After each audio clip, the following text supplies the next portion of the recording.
I'll see 27. So yeah, thank you.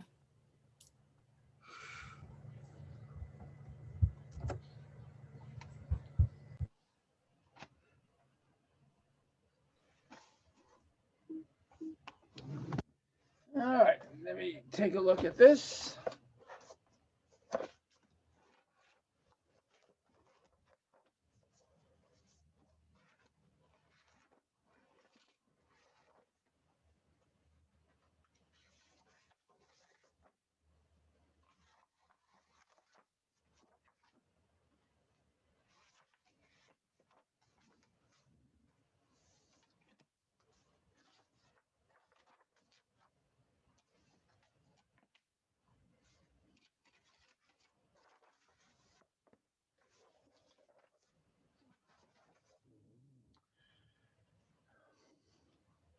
Okay, problem number 27. Yes, please. Okay, so I did that the other day, but I'll do it again. So this Oh, is okay. Oh, algebra problem 27. You let H be the set of all matrices 1 n 0 1, where n is an integer, and this is a subset of the group SL2Z. This is 2 by 2 matrices with integer coordinates and determinant 1, and these all have this property. And you notice the identity, which is 1 0 0 1, is in H. That's just the case n equals 0. And if you take two matrices in H, suppose X is 1m 0 1 and Y is 1n 0 1, then XY is the product of these two matrices. And when you multiply them, you get 1 m plus n 0 1. So that's another matrix in H because we have ones down the diagonal, a 0 here and an integer there. So this set H is closed under matrix multiplication. And the inverse of X, that's the inverse of 1m 0 1, is the matrix 1 minus m 0 1, which is also in H. So the set H contains the identity, is closed under multiplication, and contains the inverse of each of its elements. So if you put all these things together, you see that A is a subgroup. And then we define a function f from H to Z. And a simple way to define the function is that f of the matrix 1n 0 1 is the number n. So that's the definition of this function. And if you take, again, this for x and this for y, f of x times y, that's f of, what is x times y? It's this matrix, 1m plus n 0 1. So that's equal to m plus n, and m is f of x and n is f of y. So this kind of equation for the function f says that f is a homomorphism. And then you just need to check that f is 1-to-1 and onto. And an isomorphism is a homomorphism, that is 1-to-1 and onto.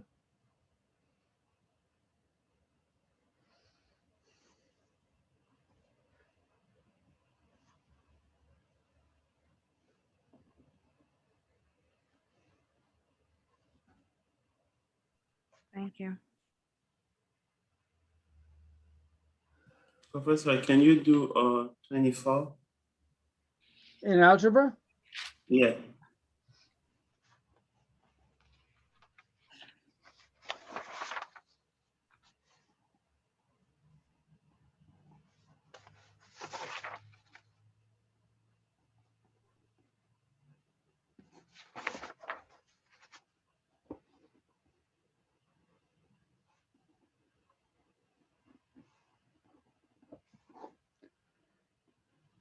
So we have a group G, and Z of G is the set of all elements in the group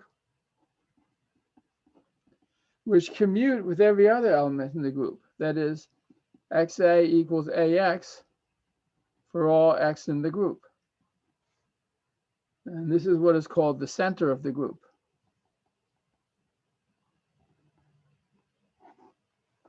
So A is in this set Z of G if it commutes with every element. And we want to prove Z of G is a subgroup. So we have to prove that the three properties that define a subgroup are satisfied. So first of all, what about the identity?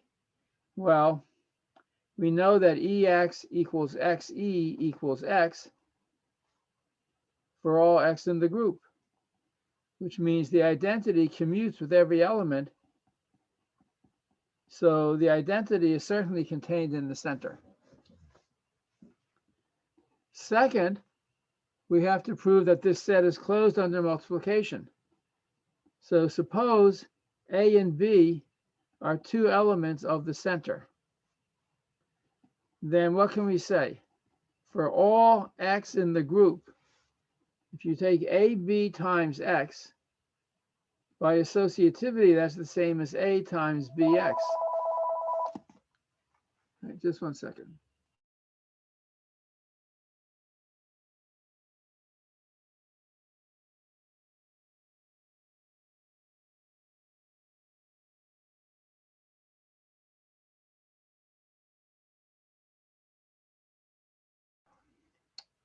Yeah, so let A and B be any elements of the center, then for every element X in the group, AB times X by associativity is A times BX.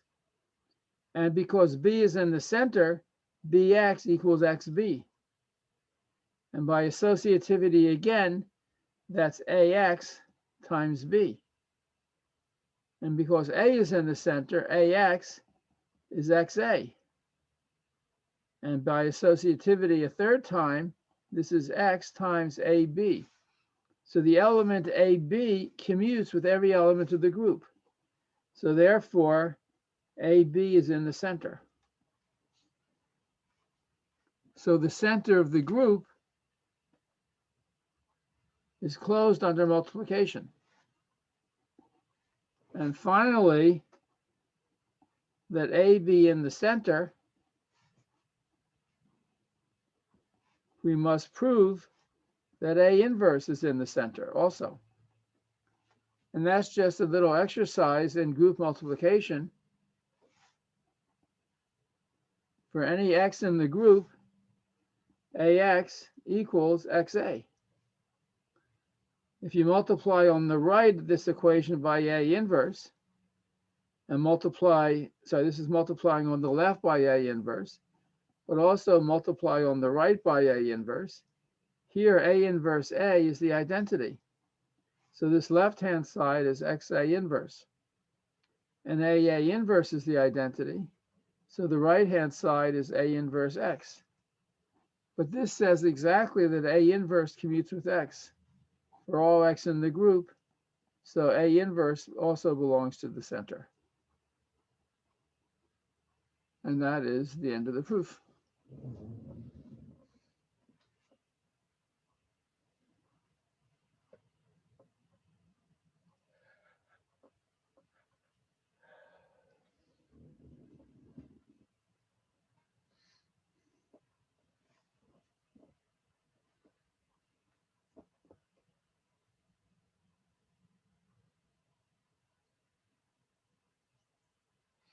Okay, any questions? Can you also do 22?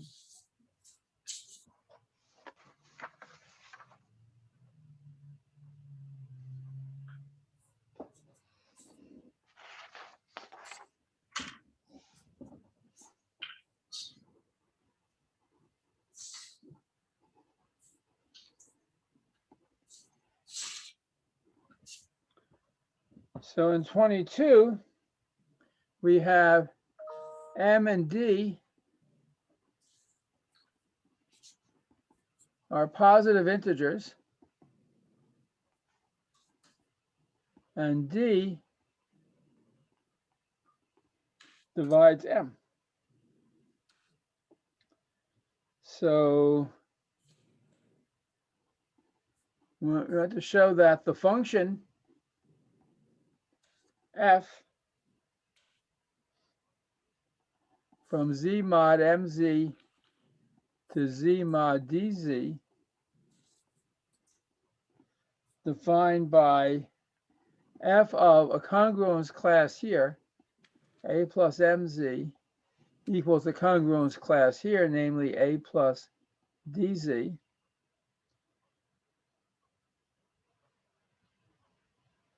I want to prove that this is well defined. So what does it mean to say well defined? So suppose a plus mz equals b plus mz. So we must show that f of a plus mz equals f of b plus mz. That's what it means to be well defined. We can represent a congruence class in lots of different ways. For example, you might have 11 plus 7z is the same as the congruence class minus 3 plus 7z in z mod 7z, right? I mean, they look different, but they're exactly the same congruence classes, because 11 is congruent to minus 3 mod 7. So we have to show that if a plus mz equals b plus mz, then the function f sends them the same element. But that's the same as saying must show that what is f of a plus mz? It's the congruence class a plus dz. And this is the congruence class b plus dz. So we have to show that this is true. And the proof of that, you just have to recall the meaning of equality of congruence classes. A plus mz equals b plus mz means that a minus b is a multiple of m. But we know that d divides m.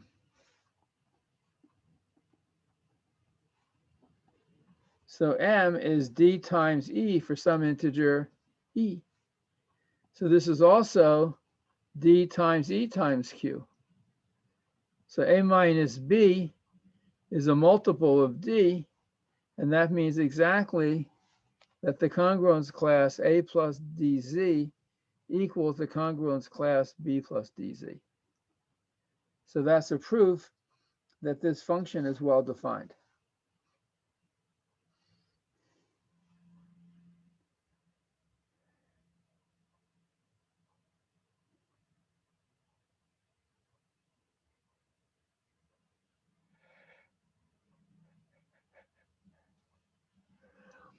That's the whole proof.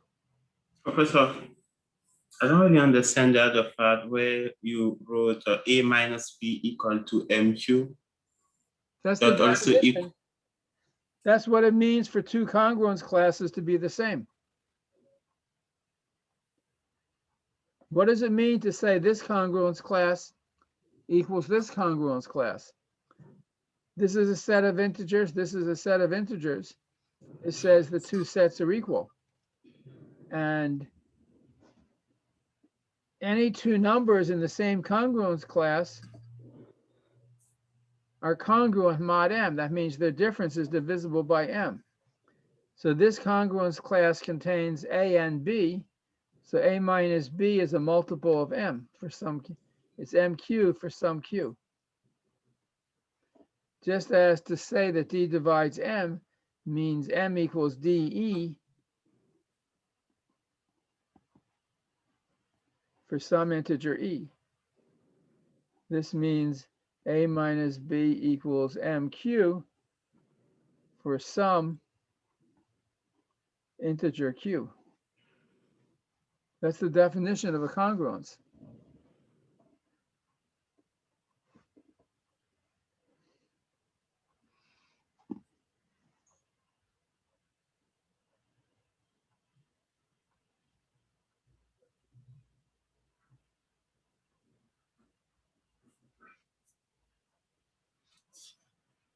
Mhm.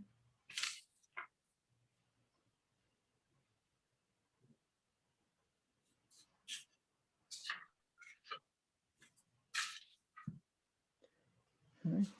Other questions about this particular problem?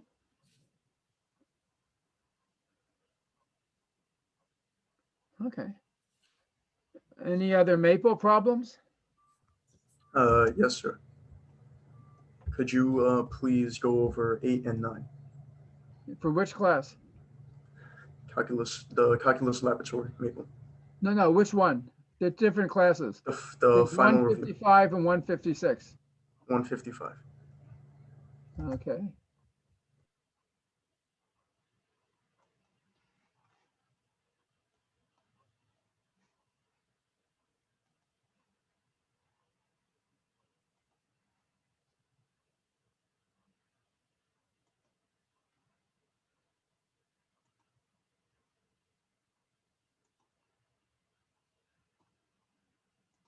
Which problem did you ask about?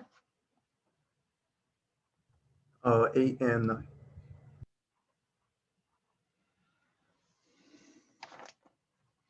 Okay. Let's take a look.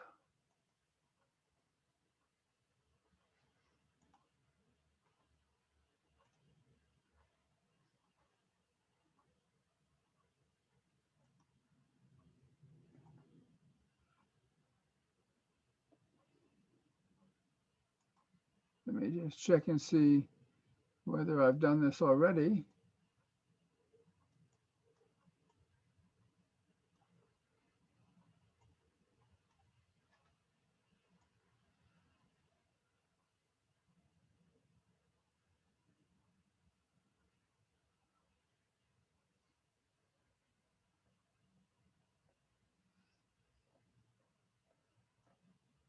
Well, maybe not. Okay, so this is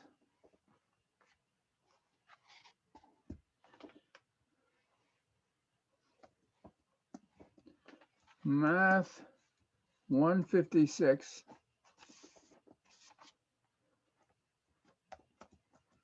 Problems 8 and 9. So, I'm sorry, sir. I said 155, math 155. oh, okay, sorry. Just as good. 155. So we're looking at the following function. Let's call it f. X goes to square root of x cubed minus 2 times x squared plus 16.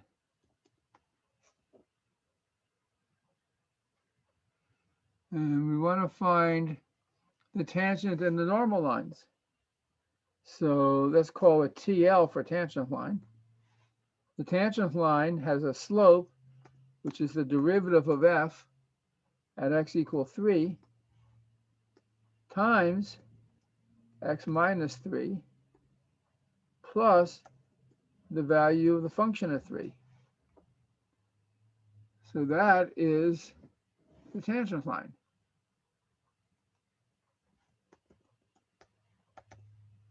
Let's see if Maple will simplify that a little bit. Yeah, that's the tangent line. And the normal line, I'll call it NL, is almost the same, except the slope is the negative reciprocal of the slope of the tangent line. So that's it. That's problem 8. And problem 9 is just to graph it. So we plot together the function f of x, the tangent line, the normal line.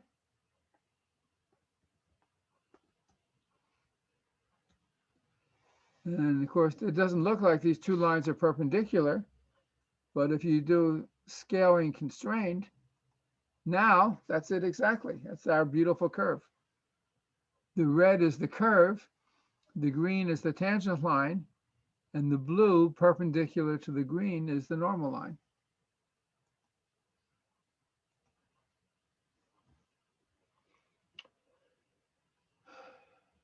So that's all there is.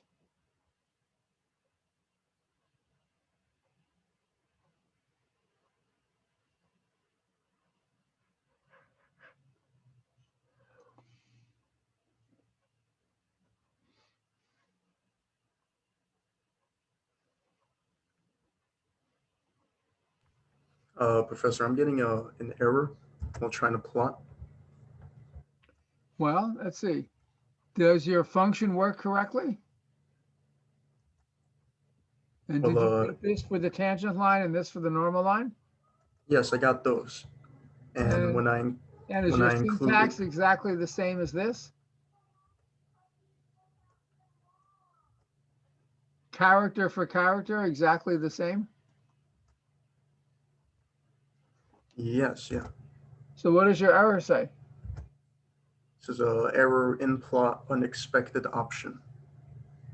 Well, it really has to be exactly the same. No space there, curly brackets, comma, X, parenthesis, semicolon. Is that exactly what you wrote? Well, yes. Well, then you won't get an error. Let's see, let's do an experiment. Just plot f of x without the tangent line and the normal line. Tell me if that works. Okay. Did that work? F.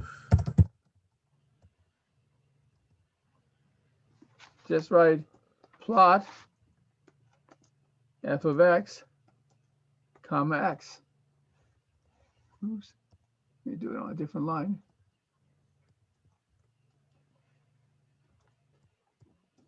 Plot, No, I'm getting an error for that too. okay, what does the error there say? It also says unexpected option. So write f of 3 and tell me what your computer gives you. Nothing. Nothing. I mean, a 5, 5, 5. I'm sorry, I didn't see a 5. Okay. Write TL and what does your computer give you?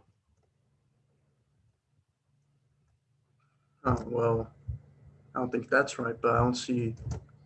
I did it exactly like how you did. No, what does it give you? Does it give you, Well, it gives me I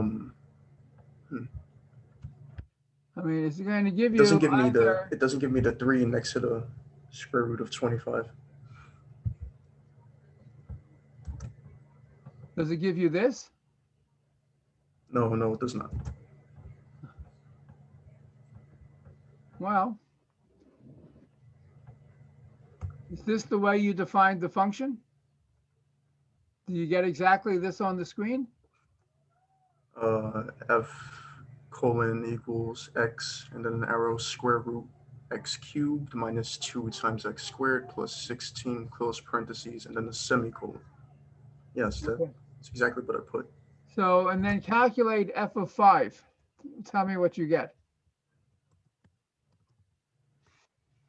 Square root of 91.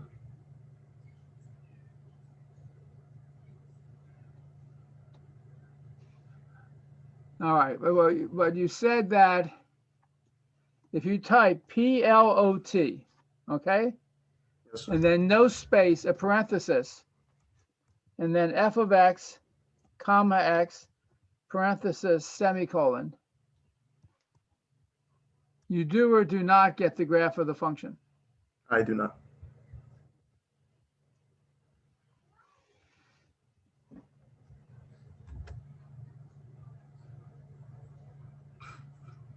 Is there some other input at the beginning I was missing? What? No? This is just plot. And there's nothing else you need to do. What I would suggest is, you see this symbol here at the top of the screen? Yes. Well, if you click on that, that erases anything you might have stored in the memory of the computer. Okay. So then go back and enter your function f.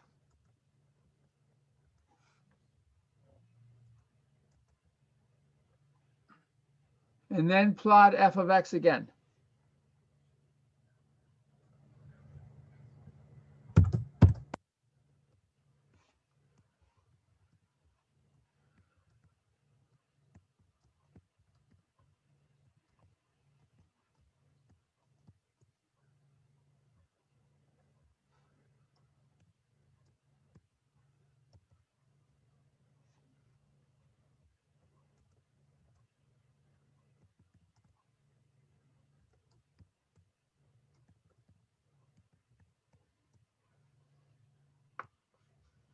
Okay, well, now I got the graph. Okay. So I guess that was it then. Well, you might have had something screwed up somewhere. I don't know. But that's always something to do when you're stuck. There might be something you don't realize you had stored in your memory previously, and it's not what you want when you're doing the next later problem. So if you just erase the memory and then start all over again with the problem, that often is enough to make it go. Okay.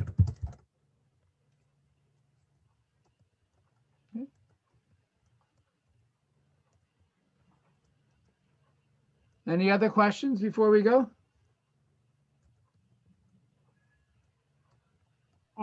Yeah, I was gonna ask for, let me just double check on for algebra.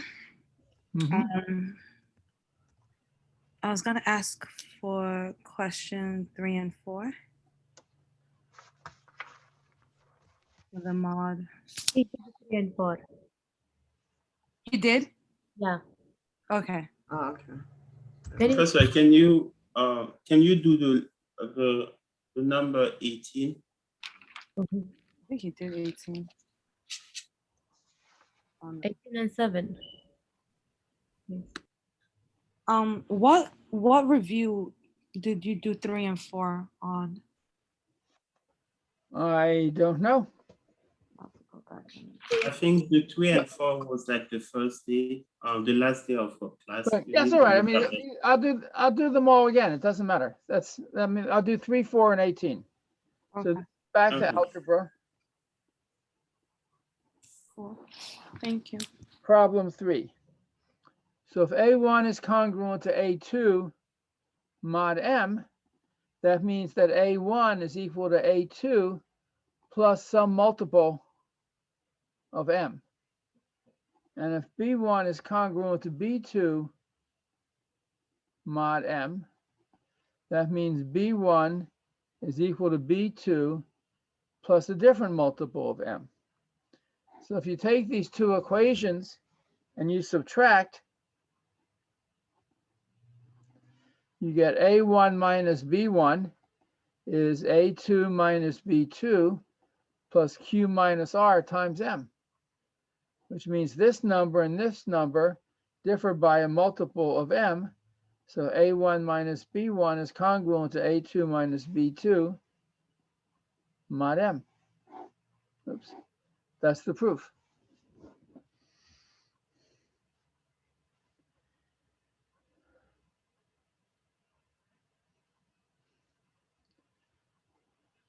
Any questions about that? No, thank you. So for problem 4a, this is an application of the Chinese remainder theorem. We want to find an x, if it exists, that's congruent to 13 mod 16 and also congruent to 5 mod 56. And you notice the greatest common divisor of 16 and 56 is what? What's the greatest common divisor of these two numbers?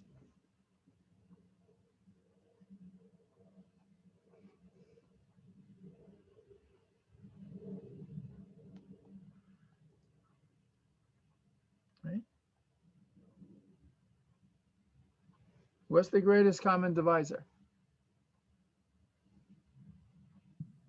16 and 56.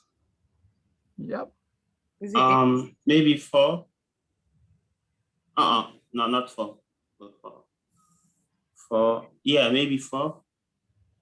No. Is it 8? No, right? Well, does 8 divide 16? Yeah. Yes. Does 8 divide 56? Yes. 8. And no bigger number does. So the GCD is 8.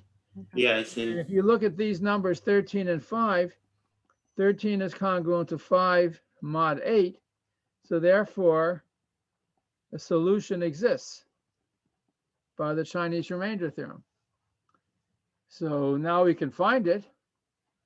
If x is congruent to 13 mod 16, that means x is a number of the form 13 plus 16y. And 13 plus 16y is going to be congruent to 5 mod 56, which means we want to solve 16y congruent to minus 8 mod 56. If you divide every number you see by 8, you get 2y is congruent to minus 1 mod 7. And a solution of this is any number y which is congruent to 4 mod 7. Sorry, congruent to 3 mod 7, because 6 minus minus 1 is 7.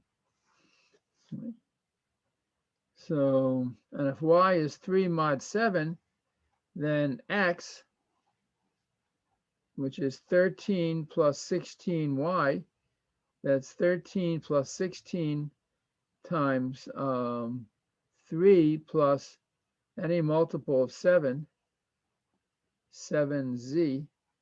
So this is 13 plus 16 times 3, that's 13 plus 48, plus 16 times 7z.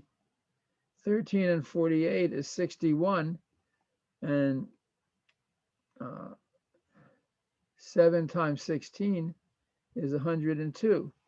So the set of all solutions of the congruence is x congruent to 61 modulo 102z. And let's see if this is right. Plug in x equals 61. 61 minus 13 is 48, and 48 is divisible by 16.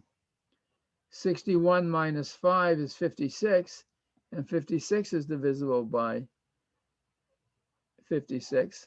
So this is the solution. All x congruent to 102z. Is that right? 56.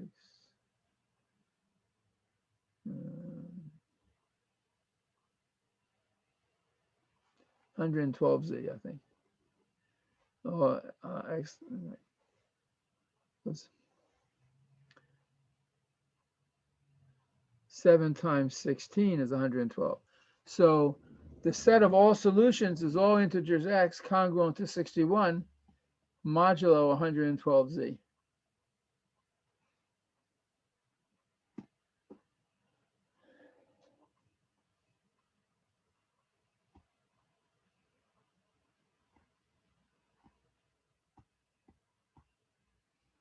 Okay. Got it. Thank you. All right. And then, let's see.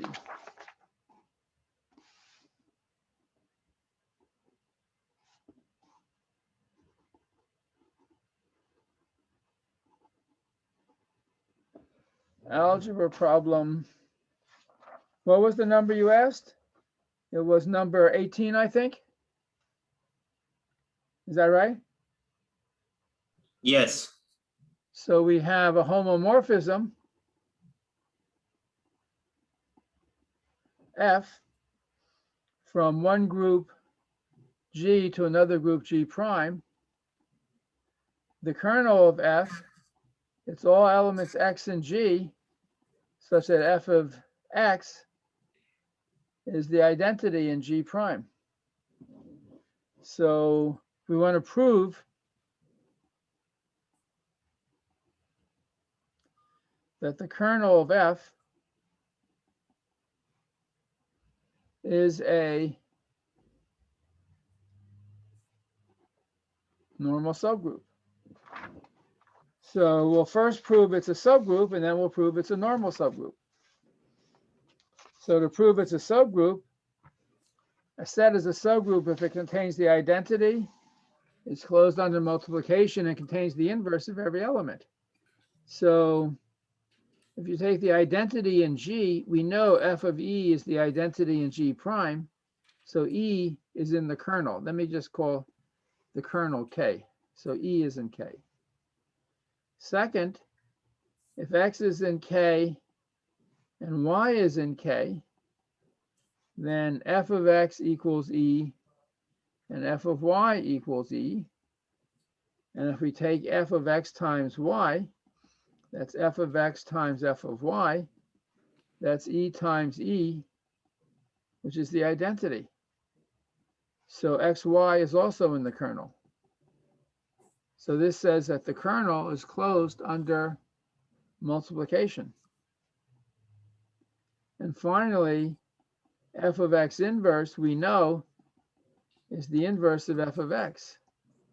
But f of X is the identity if X is in the kernel. So this is the inverse of the identity, which is the identity. So X inverse is in the kernel. So K is a subgroup.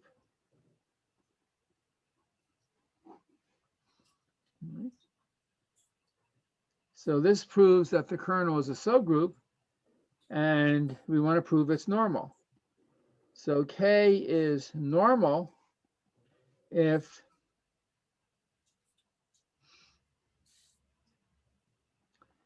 AKA inverse is contained in K for all elements of the group.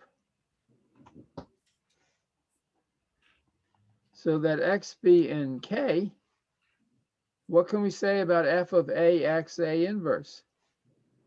This is f of A, f of X, f of A inverse. This is f of A. F of X is the identity because X is in the kernel, and f of A inverse is the inverse of f of A. So this is f of A times f of A inverse, and that's the identity. And that's what we needed to prove. So AX A inverse is in K.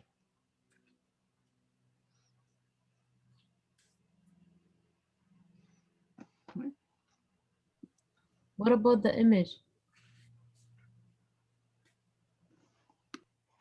So this problem just asked to prove that the kernel is a normal subgroup. So what is your question about the image?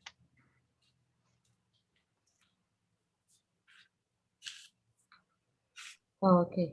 Just ignore what I said.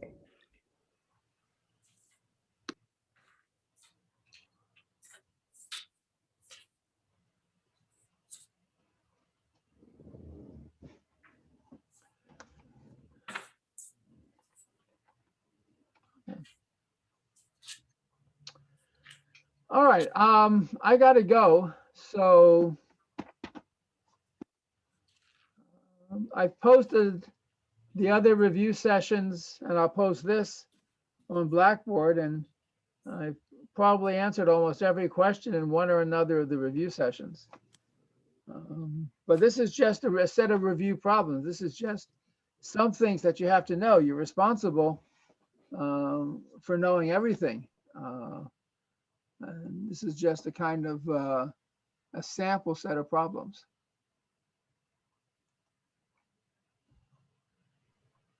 Professor, can you please move the paper down a little bit? Yep, thank you.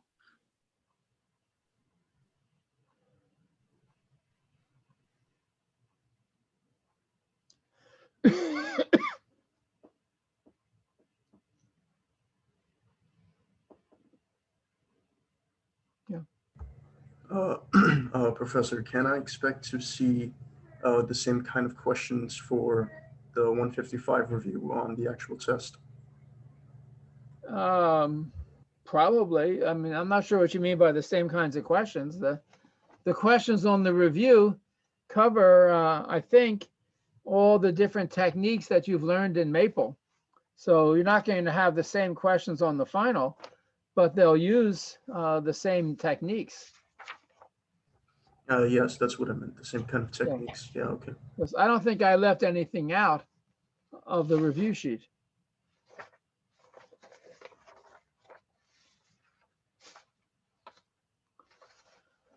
Okay, all right. Remember, the final exam is 8:30 on Monday morning, 2-hour exam. And hope everyone does well. Okay, Thank you. everyone. Bye. Thank Bye. you very much, Professor. Bye. Have a nice day. Thank you. You too.